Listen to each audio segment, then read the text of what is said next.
Hindi alam ni Herlene kung ano ang gumising sa kanya. Gutom ba o amoy ng rosas? Sinulya pa niya ang table clock. 8:00 na ng gabi. Kaya naman pala kumakalam na ang sikmura niya. Kaagad siyang bumangon. Pinakiramdaman ng kirot ng katawan, lalo na mga binti. Higit na ang ginhawa kaysa pananakit ngayon. Tumindig siya at pinakiramdaman pa ang sarili. So far, so good. Nakakalakad na siya nang hindi nanginginig ang mga tuhod. Milagro pala ang dulot ng kamay ni King. Pilya siyang napangiti. Kung di marahil sa matinding pananakit at antok kanina, baka ibang milagro pa ang inabot ng mga kamay na iyon. Nang pumihit na siya para pumasok sa banyo, ay nagulat siya sa sangkaterbang mga bulaklak na nasa isang sulok ng silid. Iyon pala ang amoy na gumising sa kanya. 6 na bouquet ang naroroon. 4 para sa mga pulang rosas at 2 sa dilaw. At sa tabi naman ay nagsosolong pumpon ng mga bulaklak. Hindi rosas kundi mga ligaw na halaman lamang. Naunang na-curious doon, binasa niya ang notepad na isiniksik lamang. Galing iyon kay King. Wala na bang ibang mensahe? Kahit pinitas lang ng binata iyon sa gilid ng kalsada, iba ang sundot na hatid nito sa puso ni Herlene. Sapat na para kumislap ang kanyang mga mata. Saka niya isinunod ang mga mamahaling mga bulaklak na naroroon. Ang isang yellow bouquet ay galing kay Banjo. Sinasabi ng card na wini-welcome siya nito sa Davao at sa Pastrana Rest House. Ang isa pang yellow bouquet ay galing naman kay Ivan na sa pagkakatanda niya isang professional football player noon sa Amerika at ngayon ay may negosyong horse breeding dito sa Davao. Ang card ay nagsasaad ng imbitasyon sa kanya para sa dinner ngayong gabi. Ang 4 na bouquet naman ng mga pulang rosas ay galing kina Philip, Gerald, Luis at Mart. Lahat ay nag-iimbita rin ng mga dinner ngayong gabi. Pero hindi lamang mga bulaklak ang natagpuan ng dalaga sa silid. Nang pumihit siya sa may ilang nakabalot ding regalo sa coffee table. Isang gold foil wrap box doon ay galing kay Alfonso na ang card na ginamit ay mismong business card nito sa factory ng potato chips. Sa tabi nito ay isang bote ng champagne. Pero hindi champagne kundi ang isang Dom Perignon. Sa card nito ay sinasabing galing iyon kay Jobert. Kasama na ang pag-iimbita na itour siya sa Davao at sa sugar plantation nito. Pero pansamantala sa gabing ito ay saluhan muna niya ito sa mga dinner kasama ang champagne. Naalala na niya, ang Jobert na ito ay pinakilalang may-ari ng 3 bangko dito sa Davao at ilang insurance company. At ito rin ang pipalapit na makalbo. Nadismaya siya. But hair isn't everything. Sulsol na praktikal na mga bahagi ng utak niya. Sa living room, kasama naghihintay ni King ang ilang kalalakihan para sa pagbaba ni Herlene. Pinalipas nila ang oras sa kwentuhan at pare-parehong nagkukunwaring hindi ang pagbaba ng dalaga ang hinihintay. Pero hindi magpapalamang si King dahil ng pagkakwento ni Ivan ng nakakatawang sitwasyon ay biglang matitigil in mid-air at bigla itong tumindig. Ay alam na niyang kapareho rin niyang nananabik sa dalaga mga kasama. Kasunod ni Ivan ang mga mata ni Gerald at Luis ay sumunod din sa doorway. At katulad din ito, nagsitindig ang dalawa. Ang iba ay pumihit din at nagsitayuan. After about 2 heartbeats, lahat ng lalaking naroon sa living room at sa adjacent bar, maliban kay King at kay Banjo ay nag-uunahang salubungin si Herlene. Napailing si King. These were grown men, successful men. Pero kung kumilos ngayon ay para mga teenagers na nag-aagawan sa prom night. Bumaling siya kay Banjo na noon ay nakangisi habang nakatanaw sa mga kaibigan na kapalibot kay Arlene. What's with this guys? Parang ngayon lang sila nakakita ng magandang babae. Lutang ang iritasyon sa tono. Gusto niyang isa-isang idikdikin ng mga kaibigan ng pinsan. Well, you have to admit na hindi basta maganda lang si Herlene. May charm at sex appeal pa. Isa pa, these guys are mighty competitive bunch. Mahilig sa challenge. 100,000 ang panalo ng lalaki mapipili ni Herlene na makasama sa dinner ngayong gabi. Lalong napailing ang binata. Bago pa makapag-decide si Herlene Mawawala na ito ng hininga sa ginawa nilang pagdudumog ngayon. Come on, help me get her out of the huddle of jerks. Barkada mo mga yan. Nakasimangot na yaya niya kay Banjo. Laking ginhawa ni Herlene na makitang papalapit sina King at Banjo, lalo na nang hawiin ng mga ito ang kalalakihan na nakapaligid sa kanya. She was flattered beyond belief by all the attention. Pero nakakasuffocate pa lang mapagligiran ng sarkaterbang testosterone. Si King ang nagpapaliwanag sa kanya sa pagdumog na ito. Kinuha nito sa kanyang kamay. All these gentlemen want to have the honor of escorting you to dinner. Why don't you put out of their misery and pick one? Nakangiting sabi nito, pero pinisilang kanyang kamay. Isa-isa niyang tiningnan naghihintay ng mga lalaki.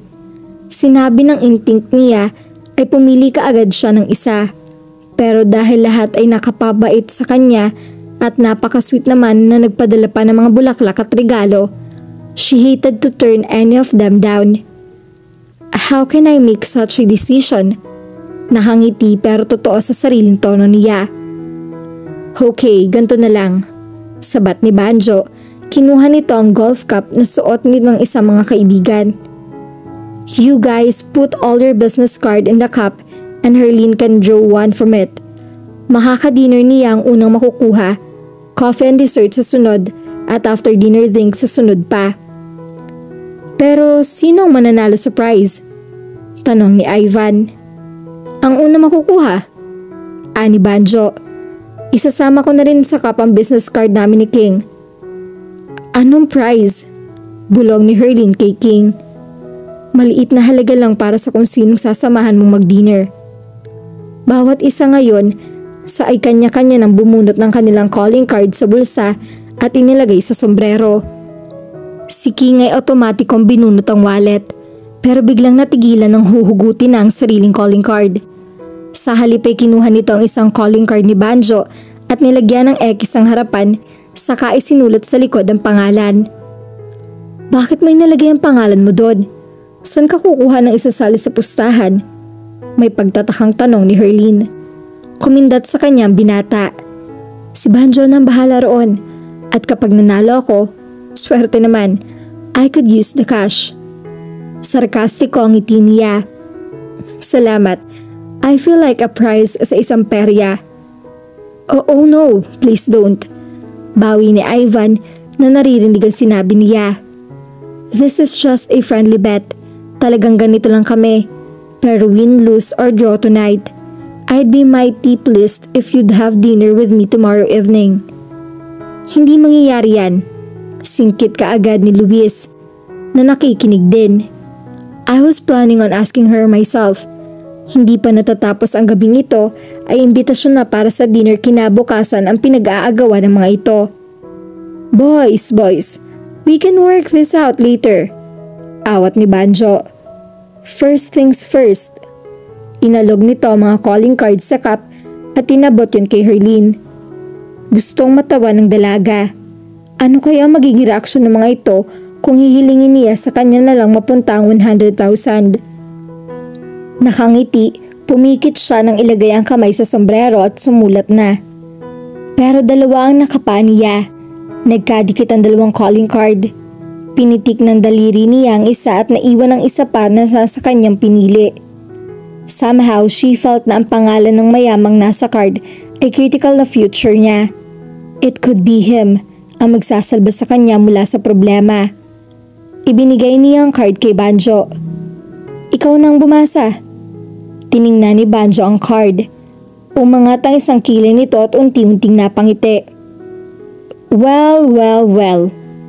Bumaling ito sa may-ari ng pangalang nasa card. Congratulations, King. Umungol ng pagkatalo ang kalalakihan. Nanlaki naman ang mga mata ni Herlene. Si King? Hindi siya makapaniwala. Abot tayo nga naman ngayon ang ngisi ni King. Hindi natin pwedeng kontrahin ang kapalaran, sweetheart. Anito. Ang mga lalaki sa paligid ay umungot naman na ituloy ang pagbunot sa dalawa pang pangalan na makakasama ni Herlene sa dessert at coffee. Baliwala sa kanila ang nawalang 100,000. Mas interesadong makasama sa dessert at coffee ang dalaga. Nalilito man ay pinagpatuloy niya ang pag-draw ng cards. This time, siya na mismong bumasa sa card. Sa dessert ay ang isa sa dalawang nanggangalang Gerald. Sa coffee ay si Jobert na nagbigay ng Dom Perignon. Pero hindi pa rin nagpatalo ang mga hindi napili. Napag-usapan ng interview na gagawin niya. Nagkaisang lahat na gawin na lang iyon no one-on-one simula bukas. Sa ganoong paraan ay magkakaroon ng chance ang bawat miyembro na masolo ang dalaga. Nang humupa na ang diskusyon, ini-offer ni King ang braso sa dalaga. "Shall we have our dinner?" Nakangiting paanyaya nito. Umikot ang mga mata niya. Bumuntong hininga at tinanggap ang braso nito. Habang papunta sila sa dining hall ay sinisisi niya ito.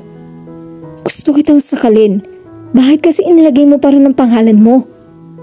"Aba, sayang naman yung cash," sagot nitong nakangisi. "Isa pa, I enjoy your company." "Pero alam mo naman naghahanap ako ng mayaman. Iyon na sana pagkakataon ko." Paninisi pa rin niya. "Alam ko yun. Kaya nga makakatulong ako sa iyo. Gagawin ko ang consultant. Ako ang magbibigay sa iyo ng pointers at background ng bawat isa sa miyembro ng club. Kilala ko ng lubos ang ilan sa kanila dahil sa kwento na rin ni Banjo sa akin. Ang iba roon ay hindi mo pa napapakinabangan." "Bakit naman?" Curious na nagulat niya rito. "Halimbawa na lang, sigurado akong kapag nakausap mo si Philip, hindi niya aaminin sa iyo na nakulong na siya dati. Nanlaki pa lalo ang kanyang mga mata. Kung sa kanila ka kukuha ng mayamang sinasabi mo, dapat din malaman mong background nila, hindi ba?" Hinila nito ang isang silya nang sapitin nila ang dining table. Nang makaupo ay nag-urirat na siya. "Itong si Banjo, naalala ko na sinabi mong mahilig siyang uminom ng alak. Sigurado ka ba dun?" Sa isip ay inalis na niya sa listahan ng prospect si Philip. Ano man ang dahilan ng pagkakakulong nito noon, ayaw niyang bumagsak sa kamay ng mayaman nga ay kriminal naman. Numero 1 Lasengo. Patotoo nito sa karakter ni Banjo. "Anong gusto mo? Fish or steak?" "The fish. Pero itong si Jobert, yung may pag-aari sa 3 bangko at insurance company, he seems like a very nice man, hindi ba?" Naningkit ang mga mata ni King na nagkunwari ay nasa malalim na pag-iisip. "I don't think he's nice. Para siyang may tinatago. Pupusta ako, may kalokohang sikreto yan." "Hindi naman siguro." Depensa ni Herlene, bagaman handa pa rin makinig sa feedback na ibinibigay ng kaharap. "Pwede rin, magtanong-tanong ako at mag-oobserba. Pero dyan kay Gerald na makakasama mo sa dessert mamaya, ingat ka. Hindi lang dahil may pagka-presko yon. Ang balita ko ay mababankrupt na rin ang negosyo niya." "Yung mga negosyo, mga makinarya na ipinapadala sa Saudi Arabia para makakukay ng langis? Akala ko ba napakalakas ng negosyo niyang yon?" Pagtataka niya. Pero hindi niya isinasantabi ang posible nga. Common na sa mga negosyante ang nalulugi. Sigurado ako, narinig ko siya nangungutang sa mga kasama niya. Pati nga sa akin, akala kasi niya malaking kita ng eskultor. Nasa mid si King, sumimsim ng white wine. "Ganun ba? Okay, burahin na rin sa listahan si Gerald," sabi niya sa sarili. Si Ivan? May konting chismis sa kanya, pero ayoko nang banggitin pa. Chismis lang naman. Hindi siya pumayag na ibitin ng binata. Pinilit niya ito sa kung anong chismis na iyon tungkol kay Ivan. "He's gay," casual na sagot nito. Ang may bodybuilder na katawang mayamang bading? Napailing lang siya. Nang idulot na ang dinner nila ay huminto na sa pagbibigay ng pointer si King. Habang kumakain ay nagkukwento na ito ng mga bagay na amusing at kinaka-enjoy ni Herlene. Habang nagsasalita ang lalaki ay hindi niya maiwasang isa-isahin ulit ang magagandang features nito. Ang liwanag na nanggaling sa kandila ay tumatama ngayon sa mata nito. And that mesmerized her. Ang init ng personalidad nito ay tumatawid sa mesa. Umaabot sa kanya. Dear heavens, the man was so handsome, so sexy that it was sinful. Hindi lang ang company nito ang ina-enjoy niya, even his kiss. She sighed. King had everything she wanted in a man except of one thing, money. Ang dessert kasama si Gerald ay hindi kasi exciting ng inaasahan ni Herlene. Walang ginawa ang lalaki kundi magkwento tungkol sa machineries na nagawa na nito bilang engineer sa loob at labas ng bansa. Sa mga sinabi nito ay hindi mahuhuli ang katotohanan na nalulugi ng export business nito sa Saudi Arabia. Pero kahit pa hindi bankrupt ang lalaki, sigurado ang dalaga na hindi na siya maa-attract dito. Ang sumunod ay may champagne date kasama si banker na si Jobert. Dito ay nakasilip siya sa pag-asa. May posibilidad na magugustuhan niyang lalaki. Nagpahanda ito ng table sa side porch. May kandila sa gitna na nasa loob ng isang crystal globe. Sa tabi naroon ang champagne ng Dom Perignon na nakababad sa silver bucket kasama mga keso at strawberries na nakababad sa chocolate. How lovely! Puro niya sa setting ng hilahin nito ang silya para sa kanya. Not half as lovely as you are, my dear. Kinuha nito ang kamay niya at hinalikan. Sa pagkakayukod ay kumislap ng kaunti ang bahagi ng ulo nito na nakakalbo na pero binaliwala kaagad niya iyon. Uso naman ngayon ang hair transplant, no problem. At dito na po nagtatapos ang part 6 ng ating kwento. Sabay-sabay po nating abangan ang susunod pang mga kabanata. Maraming salamat po. God bless and stay safe!